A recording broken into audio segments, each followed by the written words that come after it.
We got none.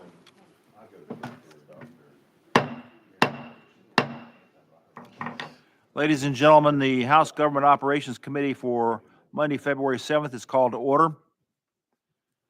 Do we have any personal orders?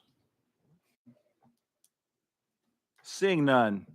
Clerk, please call roll. Calfee. Camper. Oh, shit. Cochran. Dixie. Basin. Johnson. Lafferty. Lamberth. Littleton. Marsh. Stewart. Warner. Vice Chairman Reedy. Chairman Reagan. Here. Mr. Chairman, you have a quorum.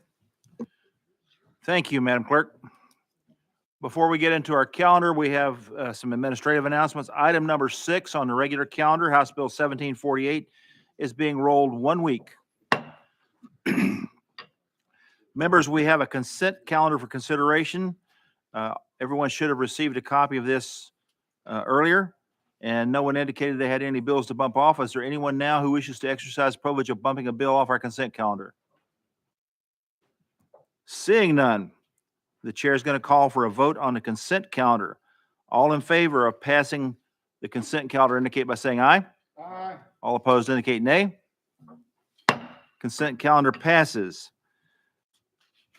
First on the agenda is, I'm sorry. Thank you very much. Been pointed out to me that passed. Now I have to send it to calendar and rules. Thank you. We're now onto the regular calendar. Item number 1 is House Bill 595 by Chairman Whitson. Motion. We have a motion and a second. Chairman Whitson, you're recognized. There is also an amendment on this bill. Do you want the amendment on it before you talk? Yes, Mr. Chairman, thank you so much. This amendment comes from You want it on there? yes, Well, there's an amendment traveling with the bill. There's a Yes. second amendment. So you have one already on the bill, correct? well, the amendment makes the bill. So, but that's the one that's already traveling with it. Okay, the amendment this, that before makes you- the bill is 5562. It's traveling with it. We don't need to put it on here. Okay, sir. All right. And then, The next amendment is the one I'm asking you about. yes, sir, All right. 13189. That's correct. But hang on just a second. The chair will pass the gavel to the vice chair. Vice Chairman Reedy, you're recognized. Thank you, Chairman Reagan. You are recognized on Amendment 13189. Thank you, Mr. Vice Chair. And I heard a motion We on the did have a amendment. motion. We have And a a motion second. and a second. Thank Chairman you. Reagan, you're recognized. Thank you, Mr. Chair. I'm sorry I took that for you. This amendment basically adds language to the bill before us requiring them to report to both the chairs of the House and Senate Government Operations Committee when the requisite number of states have passed this and the compact can be implemented. With that, while there's a little more detail to it, that's the essence of it. Are there any questions? Any questions for Chairman Reagan on the amendment? Seeing none, are we ready to vote? Representative Whitson, I just want to say, I support this amendment going on the bill. It's a good amendment considering it came from the Air Force. It's still a good amendment. go Aim- Army. Thank you, Aim Chairman. high. Once again, ready to vote on the amendment? All in favor of adding House Amendment 13189 onto the bill? 0959, signify by saying aye. Aye. Those opposed, nay. Amendment's on. Chairman Reagan, the gavel's yours, sir. Thank you. We will now recognize the sponsor for an explanation of his bill. Chairman Whitson, you are recognized. Thank you, Mr. Chairman. House Bill 959 will allow Tennessee to join the process of forming an interstate compact, allowing licensed professional counselors to practice in all states that join the compact. Passage of this legislation will authorize licensed professional counselors, marital and family therapists, clinical pastoral therapists to obtain and maintain a license in other compact states while authorizing Tennessee to continue to regulate these licenses. This will remove the need for counselors to obtain a separate license in each state in which they wish to practice.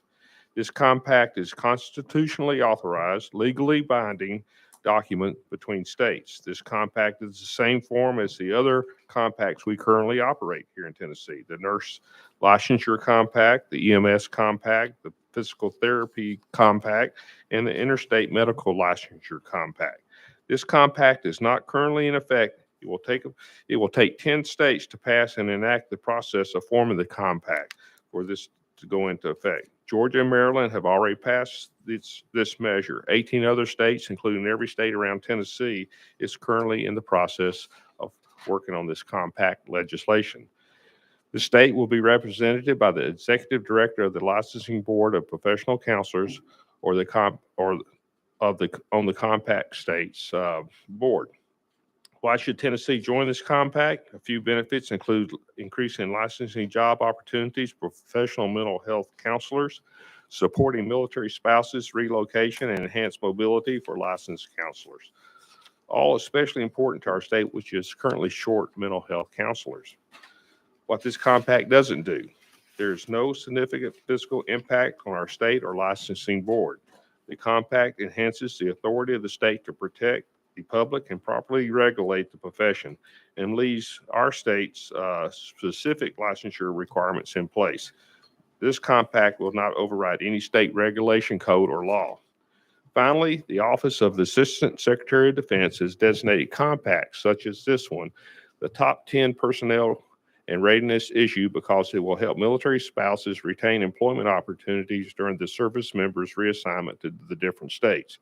For instance, during my 26-year career, we moved 13 times, living in 9 different states. And my wife worked in elementary schools, and she had to go through the procedure each time we relocated, especially in Massachusetts. Okay, so House Bill 959, companion bill, has Senate Bill 1027 has already passed in the Senate last year. With that, Mr. Chairman, I renew my motion. Members, you've heard an explanation of the bill from the sponsor. Do we have questions of the sponsor? Chairman Lafferty, you're recognized. Thank you, Mr. Chairman. Just real quick, is I think I heard you say just because we're in this compact with the other states doesn't mean that they have any authority over our rules and regulations here in the state of Tennessee. You're recognized. That's correct. They do not. All states have to follow by the same procedures of the compact or they cannot be in the compact. And Representative Lafferty. under that same breath, I guess we would all, even though we have a compact with states like that want to make these improvements, we'd still all be under the boot of the federal government and whatever rules and regulations they might pass. Is that right?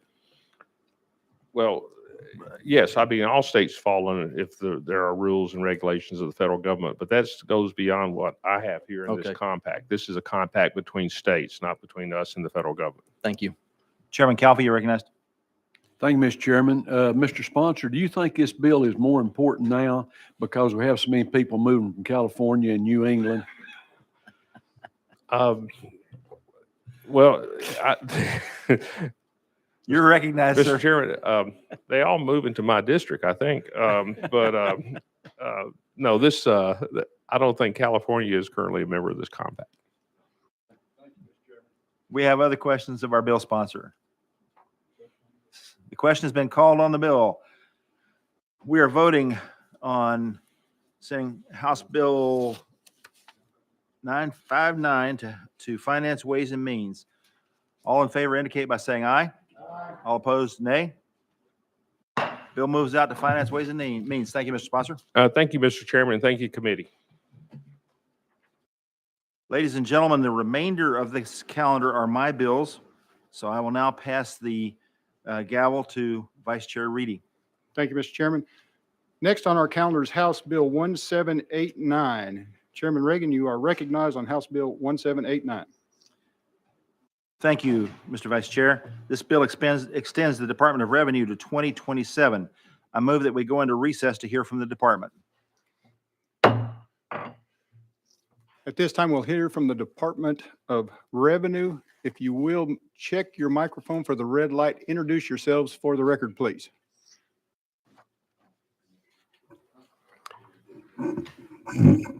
Thank you, Mr. Chairman, members of the committee.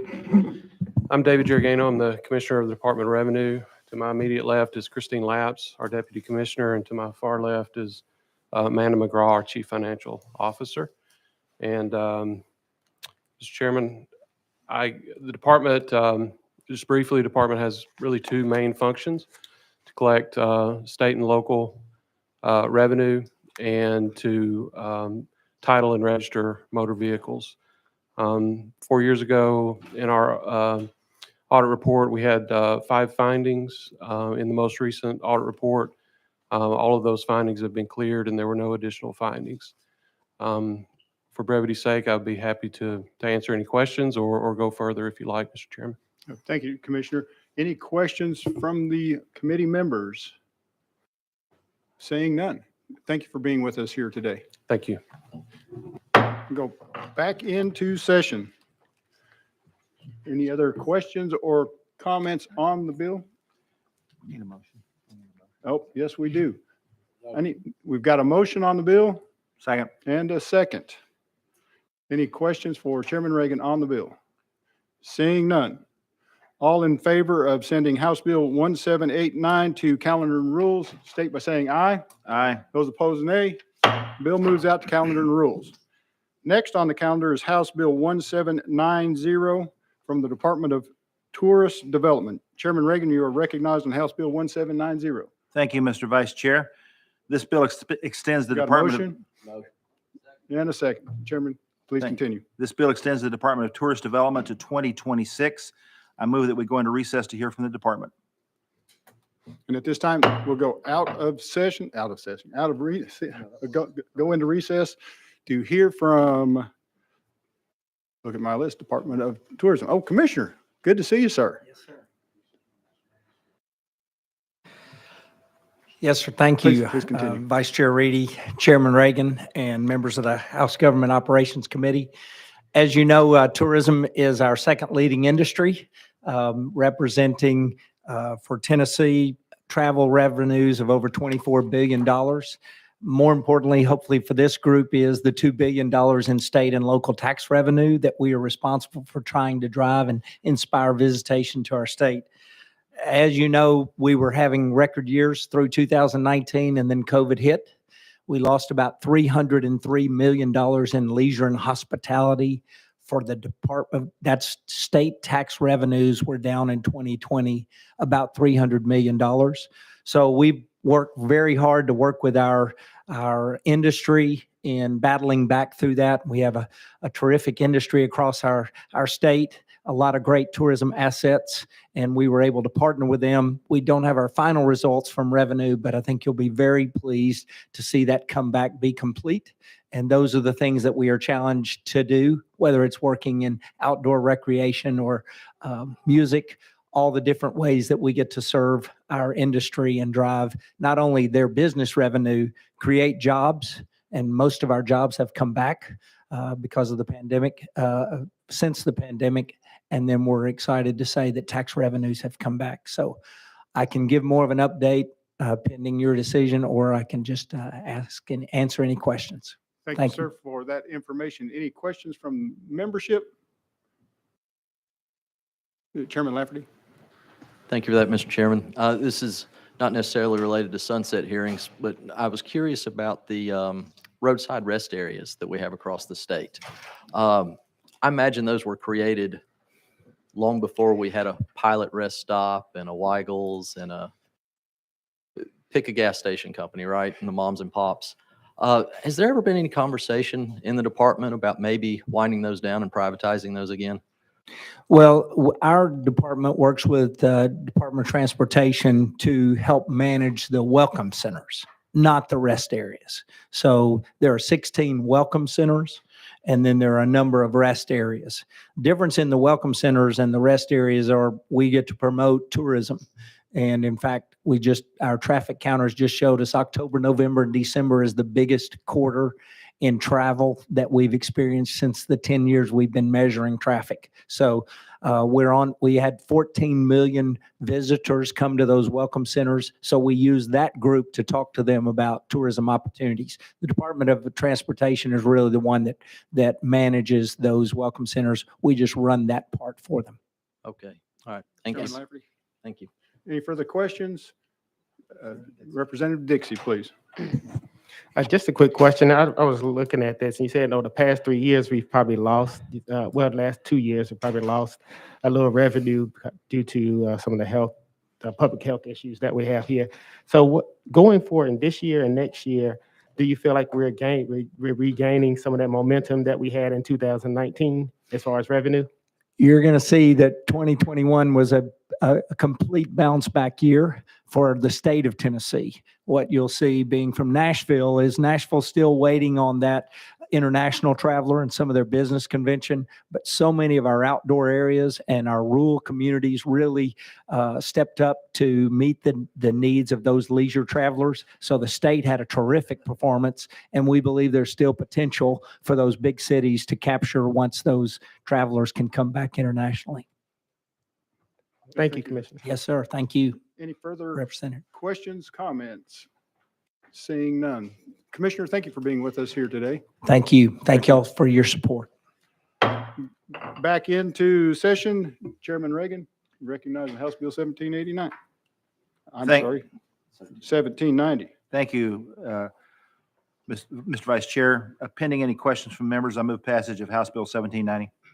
We do have a motion and a second on the bill. Questions from committee members?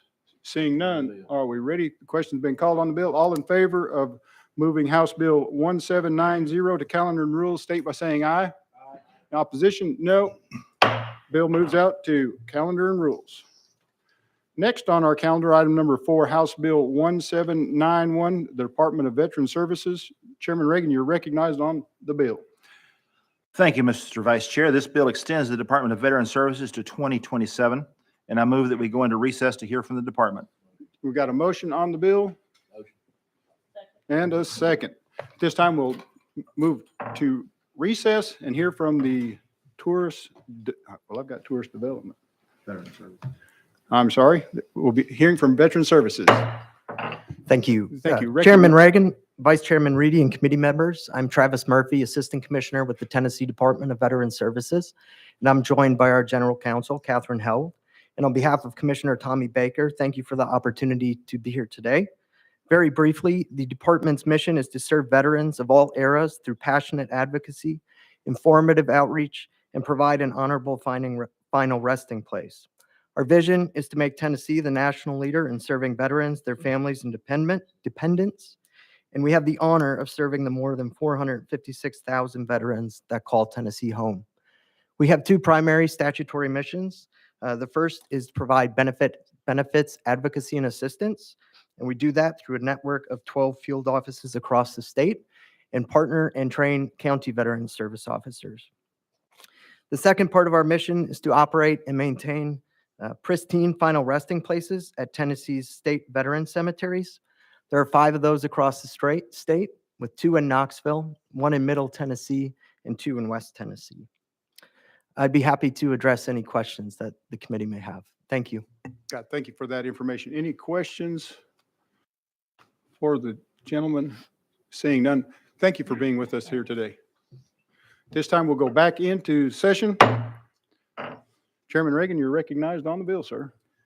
Thank you, Mr. Vice Chair. Pending any questions from members, I renew the motion to pass House Bill 1791. Any further discussion? Seeing none.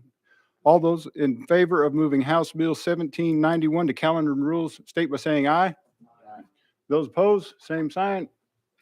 Bill moves out to calendar and rules. Number 5 on our calendar, House Bill 1820 pertaining to Tricor. Chairman Reagan, you're recognized on the bill. We have a motion and a second on the bill. Chairman Reagan. Thank you, Mr. Vice Chair. This bill extends the Tennessee Rehabilitative Initiative in Correction Board to 2027. I move that we go into recess to hear from the board. At this time, we will move into recess to hear from Tricor.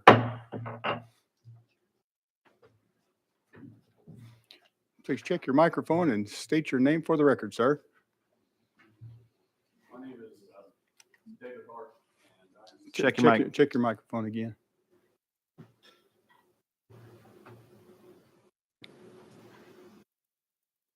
Not. Make sure you've got the red light. How about now? There you There it go. is. Yay. Again, my name is David Hart, and I'm the CEO with Tricor. And I want to thank the committee for having us here to talk a little bit about Tricor. Our mission is to prepare offenders for success after release from prison. We do this through occupational skills training and also through pro-social cognitive skill behavior restructuring. Tricor is a self-sufficient state agency. We're governed by a 9-member board of directors appointed by the governor that represent different business disciplines across our industries. We're based in 12 locations across the state. 10 of those are in correctional facilities, 1 in an outside facility, and 1 in a county facility. Our operations include agriculture, which is row crops and beef cattle, service call centers, PICEP programs, recycling, document imaging, and our manufacturing is license plates, textiles, print, industrial cleaning products, and Braille. That's all I have to discuss at this point. I would be glad to answer any questions that the committee may have. Thank you, Mr. Hart. Any questions? Representative Byrd, please. Thank you, Mr. Chairman. Have you ever thought about doing anything along the line of trucking? Do the simulators for trucking and teaching inmates how to drive because we have such a shortage of truckers right now? We have looked into that, Representative Byrd, and one of the problems that we have is just, one, having correctional officers to be able to, assist in that whenever they're out on the road training or even in the simulators. Another thing, we had simulators lined up with the Department of Transportation, and then they started using those in some other areas. So we've looked at it. We think that there's an opportunity there. We just haven't been able to finalize that opportunity. Representative Byrd. And I also wanted to chat with you about, does each prison, do y'all do y'all's own like gardening and providing, food for the prison?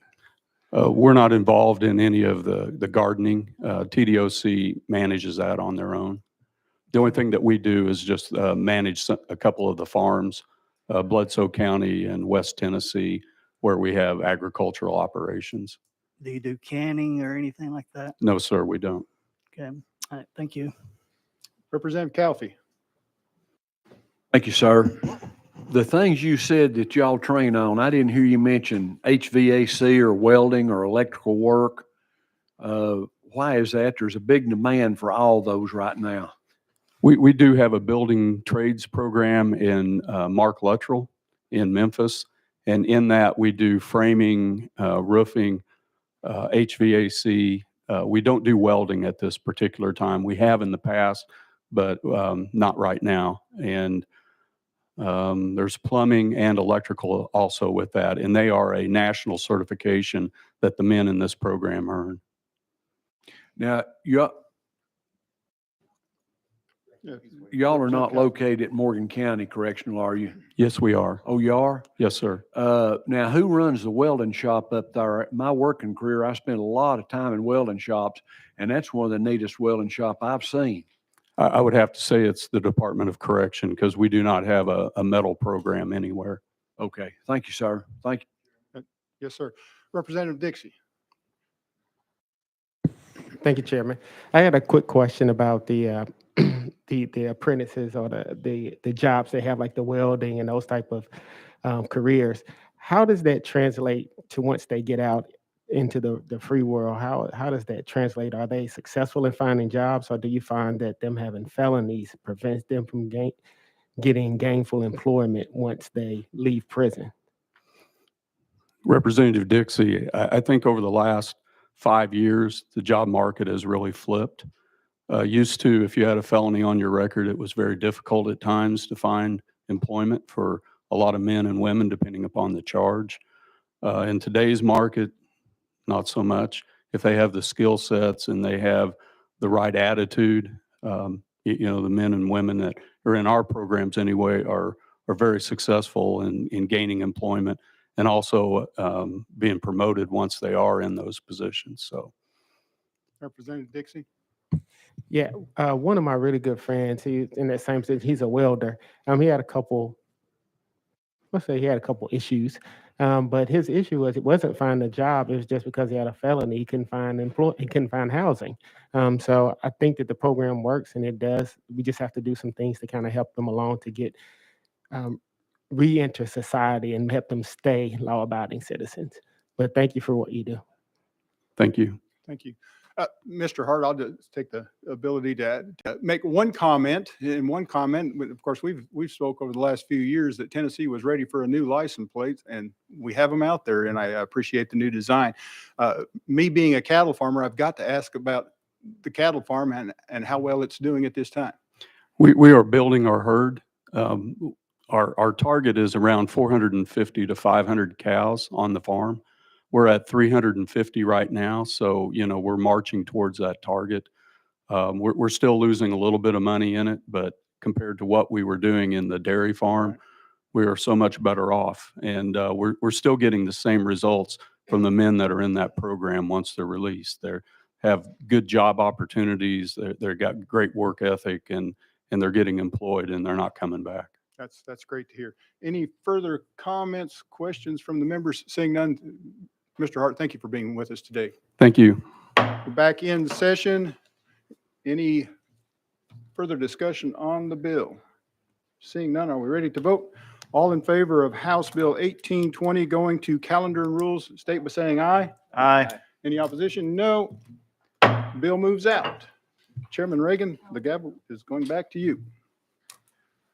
Thank you, Mr. Vice Chair. And I believe that last bill went to calendar and rules, correct? Ladies and gentlemen, this brings us to the end of our calendar because the last bill was rolled till next week.